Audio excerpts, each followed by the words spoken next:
बुलंद है हौसले मेरे, बुलंद है जज्बात मेरे। मैं आज सैनिक नहीं हूँ, मगर सैनिक बनकर हमेशा अपनी देश की रक्षा करने के लिए तैयार हूँ। ये नारा है यहाँ पर बैठे तमाम पूर्व सैनिकों का। ये वही तमाम पूर्व सैनिक है जो कभी सेना में थे और अपने देश की रक्षा के लिए अपनी जान तक को दांव पे लगा देते थे। मगर आज इन लोगों की जो वार्षिक मीटिंग है, यह किस लिए है, इन तमाम चीज़ों पर हम आपको बताएंगे। इस वीडियो में अंत तक बने रहिएगा।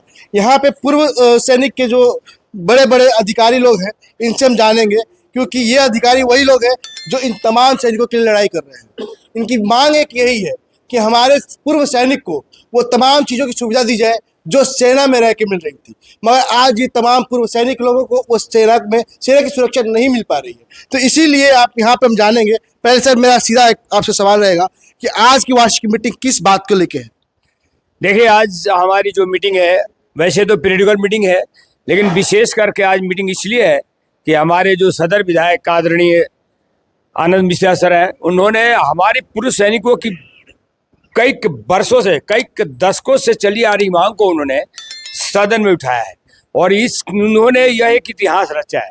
तो इसीलिए हमारी आज की मीटिंग विशेष करके है, ताकि हम उनको इस कार्य के लिए, चूंकि उन्होंने एक पहले व्यक्ति इस बक्सर जिला के कितने एमपी, कितने एमएलए, कितने नेता, कितने प्रशासनिक अधिकारी चले गए, लेकिन उन्होंने हमारी मांग को सदन में रखा है। तो इसलिए पूरा हमारा ISM बक्सर बहुत खुश है और काफ़ी प्रसन्न है, और इसीलिए हम आज उनको सम्मानित करने के लिए यहाँ पर हम सारे एकत्रित हुए हैं। आपने बोला कि पहले एक इतिहास रचा उन्होंने।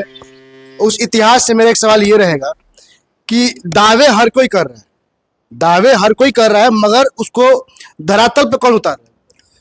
अभी धरातल पर तो उतरेगा तभी हम बताएंगे, लेकिन फिर किस बात का बोले कि उन्होंने इतिहास रचा? नहीं, इस बात का है कि चूंकि हमारी जो 50 डिसमिल जमीन हमारा, ताकि एक छत के नीचे हमारा सोल्जर बोर्ड, हमारा ICHS और CHD कैंटीन एक छत के नीचे होना चाहिए, ताकि हमारे दूर दराज से लोग आते हैं। चूंकि उसमें क्या होता है कि जब एक बिल्डिंग बनती है तो वहाँ पर एक विश्राम गृह बनता है, हमारे दूर दराज से जो भाई आते हैं कम से कम वहाँ रात को रह सकते हैं। तो वो जमीन की डिमांड हमारे लड़ते लड़ते लोग, कितने लोग चले गए, लोग ने आग्रह करते करते, लेकिन ये पहली बार है कि हमारे विधायक महोदय ने, उन्होंने सदन में तो उठाया ही है, साथ भी यह भी आश्वासन दिया कि अगर नहीं मिलता है तो मैं खरीद के दूंगा। तो इसलिए हमारी पूरी टीम बहुत प्रसन्न है और हमें पूरा आशा है कि जरूर हमारा कार्य होगा। आपने अभी बोला कि जमीन नहीं मिला तो विधायक जी आपको जमीन खरीद कर देंगे। किस फंड से खरीद कर देंगे? अब उनकी मर्जी, कहाँ से खरीदने को हम नहीं कह सकते हैं। अब चूंकि एक विधायक की फंड है, चाहे जैसे भी हो, अब उनके ऊपर है। चूंकि उसके बारे में एक प्रशासनिक इशू है, एक राजनीतिक इशू है, तो एक MLA का भी पावर होता है, कई तरह से होता है। तो जैसे भी होगा, उन्होंने आश्वासन दिया है कि हम लोग इसको खरीद के देंगे। आपने MLA की पावर की बात की, उससे पहले अश्विनी कुमार चौबे MLA थे यहाँ पे। पूर्व में आपके ये मुन्ना तिवारी भी थे। इन लोगों ने भी आपको आश्वासन दिया था। इतने सालों से आश्वासन के भरोसे आप लोग जिंदा भी थे कि चलिए हम लोग को मिलेगा, और इस बार भी आपको आश्वासन नहीं मिला है, मगर धरातल पर नहीं दिखा। मगर आप उनको बोले कि उन्होंने इतिहास रचा। नहीं, देखिए, इतिहास इसलिए रचा कि हमारी मांग को सदन में उठाया। एक सदन एक बहुत बड़ी पटल होती है जहां पर की कानून बनता है। अगर बिहार सरकार का कोई भी एक जो हमारी जो लेजिस्लेचर होता है, डेमोक्रेसी में वो एक ऐसा जगह है जहां से कानून बनता है और उसका जवाब सरकार को देना पड़ेगा।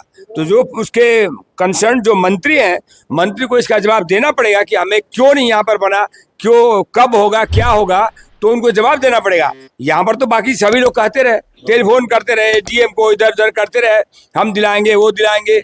अश्विनी चौबे बोले हम इतना लाख रुपया देंगे, मकान बनेगा तो न्यू हम डालेंगे, लेकिन पहले जमीन मिलेगा तब तो कार्य होगा। तो इसलिए इतिहास इस बात का है कि उन्होंने एक सदन में उठाकर हमारी बक्सर जिला के सैनिकों की लंबी चली आ रही मांग को अपने सरकार, बिहार सरकार के सामने उठाया है, और इसका जवाब उनको देना पड़ेगा। चूंकि हम जानते हैं कि एक लेजिस्लेचर को एक फंक्शन जो होता है उसमें उनको पक्का इसका एक्शन लेना ही पड़ेगा।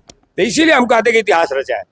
देखिए, यहाँ पे इतिहास रचने की बात आपके बगल में बैठे आपके सैनिक, पूर्व सैनिक संघ के आदमी कह रहे हैं, हम नहीं कह रहे हैं। इतिहास की बात की जा रही है, तो आपसे एक इतिहास के बारे में ये जानना चाहेंगे कि बक्सर में आपको सीएसडी कैंटीन उपलब्ध है, मगर कहाँ है इसका बहुत से पूर्व सैनिकों को नहीं पता है। सीएचएस कहाँ है उसका जगह नहीं पता है, और विश्राम घर तो है ही नहीं। तो किस बात का इतिहास रचा जा रहा है? देखिए, इतिहास रचने का मकसद यह है कि जितने भी इधर प्रतिनिधि चयनित हुए हैं, चाहे एमपी हो, चाहे विधायक हो, या जो लोग भी हैं, हमने सबसे मांग की है, लेकिन कहा गया है कि प्रत्यक्षम किम प्रमाणम च। इन्होंने प्रमाणित किया कि नहीं, आपकी मांग को हम सदन में, जहां एक अथराइज जगह है, वहीं से सभी नियम कानून बनते हैं, तो वहां पर उन्होंने उठाया है और उसको सबके सामने उन्होंने डिस्प्ले किया। हमारे इतिहास रचने का मकसद यही है कि उन्होंने जो किया वो आज तक किसी ने नहीं किया है। सबने अपने, मैं किसी को नकारात्मक टिप्पणी नहीं करने जा रहा हूं, सबने अपने स्तर से काम किया होगा, लेकिन हम सैनिकों को कार्य दिखाई नहीं दिया। लेकिन आज आनंद मिश्रा जी जो पूर्व आईपीएस हैं, एक बार पुनः मैं उनको धन्यवाद देता हूं, उनकी पूरी टीम को धन्यवाद देता हूं कि उन्होंने इस कार्य को हम सभी सैनिकों के बीच में, सभी समाज के बीच में ये दर्शाया है कि आज बक्सर जिला के सैनिकों की मांग हम सदन तक पहुंचाए हैं। देखिए, आपके यहाँ पे पूर्व सैनिक हैं, इनसे एक दो सवाल करते हैं। पहले आप लोग बताइए कि आप लोग को जो दवाइयाँ जो सैनिक रहते समय मिलती थी वो अभी मिल रही है? अभी पूरी दवाई नहीं मिल रही। क्या बोल रहे हैं? नहीं मिल रही है सर। यहाँ तो आपके सैनिक बोले कि नहीं मिल रही, तो आप कैसे दावा कर रहे हैं कि इनको दवाइयाँ मिल रही है? हम दवाई की तो अभी बातें नहीं किए हैं। तो आप इतिहास रचने की बात कर रहे हैं कि आपको जमीन मिलने के बाद आप सीएचएस की बात कर रहे हैं, सीएसडी कैंटीन की बात कर रहे हैं, विश्राम घर की बात कर रहे हैं, मगर यहाँ पर सैनिक बोले कि हमको दवाई तक नहीं मिलता, तो इतिहास कैसे रचा जाए? सुनिए, अभी आप हमारी बात को ध्यान से नहीं सुने हैं। हमारा इतिहास रचना था मात्र 50 डिसमिल जमीन, जिसमें मल्टी भवन बनना है, जहां पर हमारे सारे वेलफेयर है। आज हमारे बुजुर्ग सैनिक 2 किलोमीटर कैंटीन जाते हैं, वहां से 2 किलोमीटर पर हमारा सीएचएस है, वहां से 2 किलोमीटर पर सोल्जर बोर्ड है। रेलवे स्टेशन पर उतरने के बाद हमारे सैनिकों को विश्राम करने के लिए यहाँ पर कोई जगह नहीं है, जहाँ की हर जगह ये फैसिलिटियां है। अब रही बात दवा की, तो पेमेंट के साथ साथ हमारे सैनिकों के लिए स्वास्थ्य की दृष्टि से बहुत जरूरी हम लोग को ध्यान देना। जो आज 19 तारीख से ये देखने को मिल रहा है कि बक्सर में हमारे बाकी स्टाफ आते हैं, समय बिताकर चले जाते हैं, लेकिन एक भी डॉक्टर यहाँ पर उपलब्ध नहीं है और अप्रैल तक नहीं होने का दावा किया गया है। इस पर आज हम लोग यहाँ पर सब एक साथ इस मुद्दे को उठा रहे हैं। आपके मीडिया के माध्यम से भी हम चाहते हैं कि इस आवाज को हम अपने हाईकमान तक दें, क्योंकि इसमें किसी भी सैनिक की जान भी जा सकती है, क्योंकि गांव देहात में रहने वाले लोग हैं, बिना रेफरल का वहाँ कोई एडमिट नहीं करता है, और अगर कोई बिना रेफरल का एडमिट कर भी रहा है उसको पैसा क्लेम नहीं हो रहा है। तो जब तक किसी को पैसा क्लेम नहीं होगा तो अपनी दवाइयां वो क्यों करेगा? इसलिए हम लोग चाहते हैं कि इस मुद्दे को हम अंत तक ले जाएंगे कि यहाँ पर जल्दी से जल्दी डॉक्टर अपना कार्य करेंगे और हमारे सैनिकों को ये वेलफेयर मिलेगा। जो इम्पैनल हॉस्पिटल से डिस्चार्ज होके आते हैं उनको भी एक दवाइयां नहीं मिल रही। हमारे एक सैनिक का 1 महीने में 1000 रुपया कटता है, जो कि पूरे पैसा भी बर्बाद हो रहा है। आज की डेट में एक दवाई किसी को नहीं दी जा रही, न किसी का रेफरल बन रहा है, जबकि 10 स्टाफ यहाँ पर आते हैं, अपना दिन व्यतीत करते हैं और समय बिताकर चले जाते हैं। तो इसका मुख्य दोषी कौन है? मुख्य दोषी सिस्टम है। हम सिस्टम को ही मुख्य दोषी मानते हैं, क्योंकि वहीं से आदेश पास होता है, हमारा रिक्वेस्ट वहीं तक जाता है। जो हमारा मैनेजिंग डायरेक्टर दिल्ली में बैठे हुए हैं, आरसी पटना है, स्टेशन हेडक्वार्टर के कमांडेंट है, वो हम लोग की बातों पर ध्यान नहीं दे रहे हैं, जिससे कि यहाँ पर डॉक्टर नहीं आ रहा है। अन्यथा एक मैसेज मैं और देना चाहता हूँ कि जहाँ पर 3 डॉक्टर उपलब्ध है, वहाँ पर कम से कम जब तक से यहाँ डॉक्टर पोस्टेड नहीं हो जाते हैं, 1 डॉक्टर को यहाँ पर जल्द ड्यूटी के लिए भेजा जाए, जिससे कि हमारे सैनिकों का सुचारू रूप से रेफरल और दवाइयाँ मिलती रहे।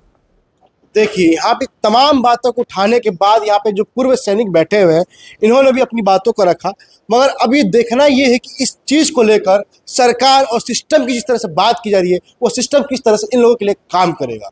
फिलहाल आज के लिए इतना ही। तमाम खबरों के लिए जनसंचार बात को देखते रहे। धन्यवाद।